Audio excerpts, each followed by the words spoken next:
अस्सलाम वालेकुम स्टूडेंट्स। आज मैं हाजिर हूँ नॉन स्टैंडर्ड अमाइनो एसिड से ऑनवर्ड जो लेक्चर हमने स्टार्ट करना है पढ़ना है उसके बारे में। आज हमने देखना है कि होमोसिस्टीन कैसा स्ट्रक्चर है इसका और आयोडीनेटेड अमाइनो एसिड्स ये कैसे हैं। होमोसिस्टिडीन में भी अगेन आप देखें तो जनरल फार्मूले के पहले पहले मैंने जो है वो उंगली रख दी है।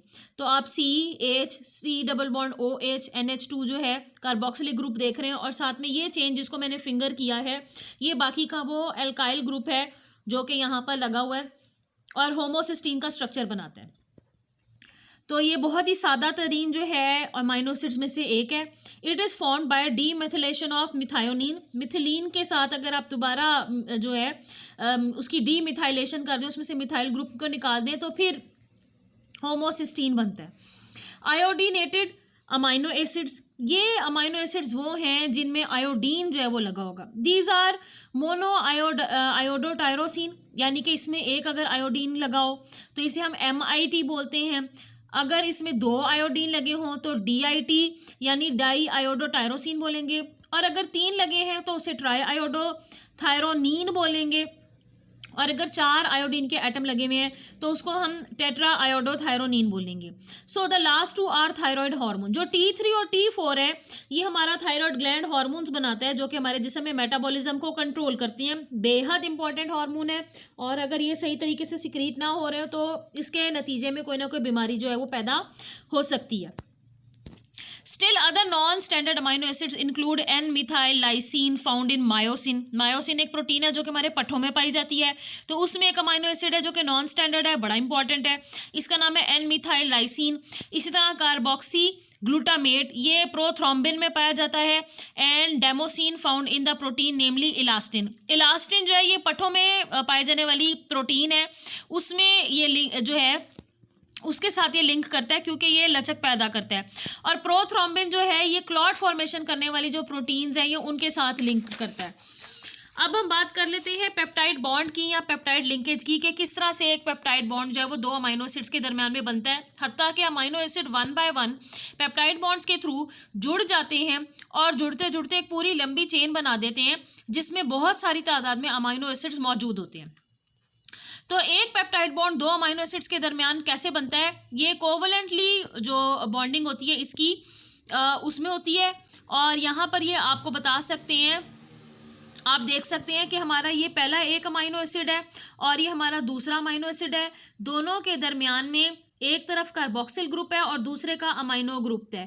तो कार्बोक्सिल ग्रुप COOH होता है और अमाइनो ग्रुप NH2 होता है। तो यहाँ पर नाइट्रोजन ने NH2 की शक्ल में यहाँ पर प्रेजेंट होना था, इसने एक हाइड्रोजन को निकाल दिया और अपना बॉन्ड कार्बन के साथ बना लिया, जबकि कार्बन ने एक हाइड्रोक्सिल ग्रुप को निकाल दिया और एक ऑक्सीजन को के साथ रख लिया, डबल बॉन्ड पैदा कर लिया। तो कार्बन और नाइट्रोजन के दरमियान में एक्चुअली ये जो बॉन्ड बनता है इसे हम पेप्टाइड बॉन्ड कहते हैं। अब इसने एक हाइड्रोजन निकाली है, इसने एक हाइड्रोक्सिल ग्रुप निकाला है। जब ये हाइड्रोजन और हाइड्रोक्सिल ग्रुप निकालते हैं तो पानी का एक मॉलिक्यूल जो है वो फ्री हो जाता है। इसी तरह अब अगला अमाइनो एसिड यहाँ पर दोबारा अटैच हो गया है। इस अमाइनो एसिड का अमाइनो ग्रुप है, जबकि दूसरे नंबर वाला जो अमाइनो एसिड है उसका कार्बोक्सिलिक ग्रुप है हमेशा की तरह। तो कार्बन और नाइट्रोजन के दरमियान में बॉन्ड बनेगा, दिस इज पेप्टाइड बॉन्ड। यहाँ से जो अमाइनो ग्रुप है वो एक हाइड्रोजन रिलीज करेगा, यहाँ से कार्बोक्सिलिक ग्रुप एक OH हाइड्रोक्सिल ग्रुप रिलीज करेगा। अगेन दोनों मिलकर पानी का एक मॉलिक्यूल निकाल देंगे और यूं पेप्टाइड बॉन्ड बन जाएगा। यहाँ पर भी आपको उन्होंने इसी तरह से दिखाया है कि एक्चुअल ये वो जगह है जहाँ पर कार्बन और नाइट्रोजन के दरमियान में पेप्टाइड बॉन्ड बनता है। पेप्टाइड बॉन्ड्स जो है ये ऐसे बॉन्ड्स हैं जो कि अमाइनो एसिड्स को लिंक करते हैं। तो अगर हम कहें कि 2 पेप्टाइड बॉन्ड बने हैं तो उसमें 3 अमाइनो एसिड जुड़ेंगे। अगर 4 अमाइनो एसिड जो है वो आपस में जुड़ रहे हैं तो ज़ाहिरी बात है फिर उसमें आपको पता है कि पेप्टाइड बॉन्ड की जो तादाद है वो बढ़ती चली जाएगी, हत्ता कि एक पूरी चेन बन जाएगी। Amino acids present within a peptide are called amino acid residues. क्योंकि ये कंप्लीट अमाइनो एसिड उस वक्त होता है जब ये पेप्टाइड बॉन्ड बनाकर किसी के साथ जुड़ा नहीं होता। जब अमाइनो एसिड में जो अमाइनो ग्रुप है वो एक हाइड्रोजन रिलीज कर देता है, दूसरा अमाइनो एसिड जो कार्बोक्सिलिक ग्रुप रिलीज कर देता है, तो उस वक्त इन्होंने अपने स्ट्रक्चर को तो थोड़ा सा चेंज कर लिया आपस में जुड़ने के लिए, कार्बन और नाइट्रोजन के दरमियान में बॉन्ड बनाने के लिए।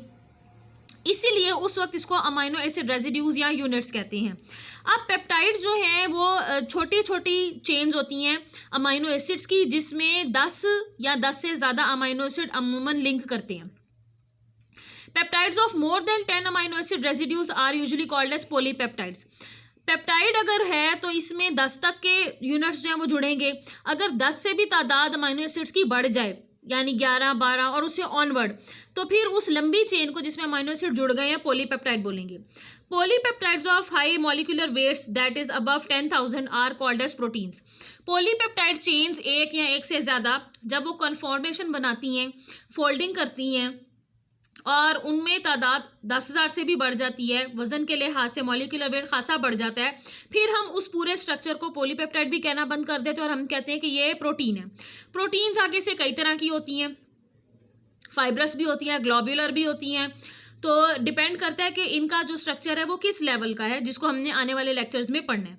प्रोटीन्स जो हमारी हैं ये खुद भी एंजाइम्स हैं और ख़ुद जो हमारी जिस्म में बनने वाली पाई जाने वाली प्रोटीन्स हैं ये जो है लाइसिंग का भी शिकार होती हैं, टूट फूट का भी शिकार होती है। मिसाल के तौर पर वो एंजाइम्स जिन्हें हम प्रोटियोलिटिक एंजाइम्स कहते हैं, ये वो एंजाइम होते हैं जो कि इनकी लाइसिंग करते हैं। प्रोटीन्स, लिटिक मीन तोड़ फोड़ का शिकार करना, तो जैसे ट्रिप्सिन है, जैसे पेप्सिन है, ये वो इंपॉर्टेंट एंजाइम्स हैं जो कि हमारे जिस्म में पाई जाने वाली प्रोटीन्स को, हमारे जिस्म में दाखिल होने वाली प्रोटीन्स की लाइसिंग करते हैं, उनको तोड़ फोड़ का शिकार करते हैं।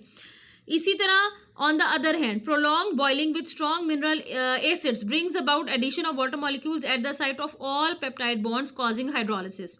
अगर आपने हल्की सी एसिडिटी बढ़ा दी है, प्रोटीन आपके पास है, आपने पानी ऐड किया है और उसके नतीजे में आपने थोड़ा सा इस मिक्सचर को बॉयल किया है, तो होगा क्या कि पेप्टाइड जो बॉन्ड है वो टूटना शुरू हो जाएंगे और प्रोटीन मॉलिक्यूल अपनी असल साख्त खो देगा और हम कहेंगे कि पानी की प्रेजेंस में इसकी लाइसिंग हो रही है, तो अमाइनो एसिड जो है इसमें से रिलीज होना शुरू हो जाएंगे because of the breakage of peptide bond. तो पेप्टाइड बॉन्ड रिजिड होता है और ये पार्शियल डबल बॉन्ड जो है उन्होंने इसको कहा है। It is shorter than a single bond, this prevents the rotation between carbon nitrogen of this bond. यानी आप देखेंगे कि कार्बोक्सिलिक ग्रुप जो है वो COOH था जिसने OH को निकाल दिया, अमाइनो ग्रुप NH2 था जिसने एक हाइड्रोजन को निकाल दिया, और इस कैफियत में जो कार्बन है और नाइट्रोजन है ये आपस में मिलकर तो बॉन्ड बनाते हैं। Unusual peptide bonds. In some cases, the peptide bond is in a peptide does not involve alpha carbon carboxylic group. An important example is tripeptide glutathione, which has sequence glutamic acid, cysteine, glycine. However, carboxylic group of glutamic acid forming peptide bond with cysteine is not alpha but gamma. For this reason, glutathione is chemically called as gamma glutamyl cysteanyl glycine. अब ये 3 amino acids हैं जिसमें carboxylic group वाला carbon जो है वो शामिल नहीं है, जिसे हम अल्फा कार्बन कहते हैं। उसके बजाय पोजीशन के हिसाब से गैमा वाला कार्बन जो है वो बॉन्ड बना रहे, इसीलिए फिर नाम जो है उसको बदल दिया जाता है। अगर कार्बन एटम पोजीशन वाइज कोई दूसरा है जो कि पेप्टाइड बॉन्ड को फॉर्मेशन कर रहा है तो उसके नाम के साथ हम अल्फ़ा कह सकते हैं अगर वहाँ अल्फ़ा कार्बन था, और गैमा कह सकते हैं अगर वहाँ पर अल्फ़ा कार्बन के अलावा दूसरा या तीसरा पोजीशन पर जो कार्बन एटम है वो इन्वॉल्व है। फॉर एग्जांपल यहाँ पर सिस्टीन, ग्लूटाथायोनीन, इनके आपस में मिलने से जो पूरा कंपाउंड बना वो बना गैमा ग्लूटामाइल सिस्टीनाइल ग्लाइसिन। अब बात करते हैं हम क्लासिफिकेशन ऑफ प्रोटीन्स की। प्रोटीन्स को कई तरीक़ों से जो है वो डिवाइड किया गया, ग्रुप्स में तकसीम किया गया। कुछ सिंपल प्रोटीन्स कहलाती हैं, कुछ कंपाउंड या कॉन्जुगेटेड प्रोटीन्स कहलाती हैं, और तीसरे नंबर पर आ जाती हैं डेराइव प्रोटीन। सिंपल प्रोटीन्स ये हाइड्रोलिसिस की वजह से अमाइनो एसिड्स को या उनसे रिलीज़ होने वाले छोटे छोटे जिन्हें हम डेरिवेटिव कंपाउंड बोलते हैं उनको रिलीज़ कर देती हैं। मिसाल है इसकी एल्ब्यूमिन जो कि एग में पाई जाती है। इसके अलावा ग्लोब्यूलिन्स, ये वो प्रोटीन्स होती हैं जो कि ग्लोब्यूलर गोल स्ट्रक्चर रखती हैं। ये हमारे सीरम में, हमारे खून में, हमारे पट्ठों में जो है मुख्तलिफ शक्लों में ये पाई जाती हैं। पौधों में भी होती हैं, मिसाल के तौर पर ल्यूग्यूमिन पौधों की एक फैमिली है जिसे ल्यूग्योमाइनोसे कहते हैं, उसी के नाम से रिलेटेड ये वर्ड है, और उन पौधों में ये पाई जाने वाली प्रोटीन है। ग्लोबिन्स ये रिच हिस्टिडीन वाली प्रोटीन है, बेसिक नहीं होती हैं और ये हीमोग्लोबिन के साथ हीम ग्रुप में अटैच करके हीमोग्लोबिन प्रोटीन फॉर्म करती हैं, जो कि हमारे रेड ब्लड सेल्स पे पाया जाता है। और इसकी वजह से हमारा जो जिस्म है उसमें रेड ब्लड सेल्स खून के अंदर रहकर ऑक्सीजन को कैप्चर करते हैं और सेल्स तक पहुंचाते हैं।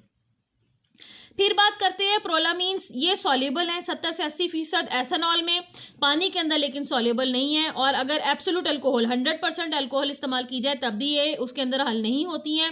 ये वीट वगैरह, मेज़, मकई, गंदम वगैरह में पाई जाती हैं। रिच अमाइनो एसिड प्रोलीन इनमें जो है वो पाया जाता है, लेकिन लाइसिन इन प्रोटीन्स में कम होती है। हिस्टोन प्रोटीन हमारे डीएनए के साथ लिंक करती है, डीएनए को इकट्ठा रखने में मदद देती है। ये बेसिक इन नेचर होती है और ये डीएनए के साथ एसोसिएशन करके पूरा एक कॉम्प्लेक्स बनाती है जिसको न्यूक्लियोसोम कहते हैं। अगर इसका डायमीटर मेजर किया जाए तो 10 नैनोमीटर होता है और इसकी वजह से डीएनए को प्रोटेक्शन मिलती है। डीएनए का जो स्ट्रक्चर है वो सही रहता है क्योंकि डीएनए हमारा विरासती मादा है, तो हिस्टोन प्रोटीन्स उसको बाइंड करती हैं, उसको रैप करती हैं और क्रोमेटिन नेटवर्क की शक्ल में उसको न्यूक्लियस में प्रोवाइड करती हैं। फिर आ जाता है प्रोटामीन्स। ये जो है स्पर्म सेल्स में पाई जाती हैं, छोटा इनका साइज़ है। अगर हम इनकी नेचर देखें तो बेसिक इन नेचर है, किसी हद तक हिस्टोन से मिलती हैं और सॉल्युबिलिटी के हवाले से अमोनियम हाइड्रोक्साइड जो है उसमें हल हो जाती हैं। हिस्टोन्स की तरह ये न्यूक्लियोप्रोटीन्स, न्यूक्लिक एसिड्स के जैसी हैं। इसमें आर्जिनिन नाम का अमाइनो एसिड जो है वो खासा ज़्यादा होता है, लेकिन इनमें टायरोसिन और ट्रिप्टोफैन थोड़े कम होते हैं। फिर उसके बाद बात करते हैं एल्ब्यूमाइनॉइड्स। तो ये जो है ये स्क्लेरोप्रोटीन्स हैं और ये सिर्फ जानदारों में पाई जाती हैं, ये पौधों में नहीं पाई जाती। These proteins include collagen and elastin which occur in the connective tissue and keratin which is found in ectodermal tissue such as nails, hair, hoof, horn। तो ये जो प्रोटीन है ये कोलेजन की शक्ल में होती है। कोलेजन हमारे जो स्किन है उसमें फाइबर की शक्ल में पाए जाने वाली प्रोटीन है। इसकी वजह से हमारे चेहरे पर झुर्रियाँ वगैरह नहीं पड़ती, हमारी स्किन, हमारा जिल्द, हमारा जो स्ट्रक्चर है वो फर्म रहता है। लेकिन जैसे जैसे एजिंग का प्रोसेस होता है कोलेजन आहिस्ता आहिस्ता कम हो जाती है तो रिंकल्स पड़ना शुरू हो जाते हैं। इसके अलावा ये नाखूनों में, बालों में, जो जानवर हैं उनके खुर में, हूफ में, उनके सींगों में भी पाई जाती है और ये हमारे बालों में भी पाई जाती है। केराटिन के नाम से होती है ये। कोलेजन एक दूसरी भी है, ये प्रोटीन कनेक्टिव टिश्यू के साथ लिंक करती है। स्किन में बहुत ज़्यादा है, बोन के साथ बहुत ज़्यादा ये पाई जाती है। ऑसिन of bone is identical with collagen. Bone में भी एक स्ट्रक्चर पाया जाता है जिसे हम ऑसिन कहते हैं, ये भी प्रोटीन है, बोन फॉर्मेशन में हेल्प आउट करता है। तो ये टेंडन्स, कॉर्निया, स्क्लेरा हमारी आंख का जो सफ़ेद हिस्सा है उसको कहते हैं, उसमें पाई जाती है। कॉर्निया हमारी आंख का सबसे अगली जो लेयर है उसको कहते हैं। टेंडन्स ये वो कनेक्टिव टिश्यू के ख़ास किस्म है जो कि इस प्रोटीन से बनती है और ये पट्ठों को हड्डियों के साथ अटैच करती है। It is resistant to digestion by pepsin and trypsin. इसके ऊपर एंजाइम्स जैसे कि पेप्सिन और ट्रिप्सिन है, इनका कोई अमल दखल नहीं होता। इसी तरह कोलेजन हमारे एक्स्ट्रा सेलुलर कनेक्टिव टिश्यूज़ में भी पाई जाती है। एनिमल किंगडम में ये बहुत ज़्यादा है, जो जानवर हैं दुनिया भर के उन सब में ये बहुत ज़्यादा मिकदार में पाई जाती है। इसमें ग्लाइसिन नाम का अमाइनो एसिड जो है वो खासा ज़्यादा मिकदार में पाया जाता है।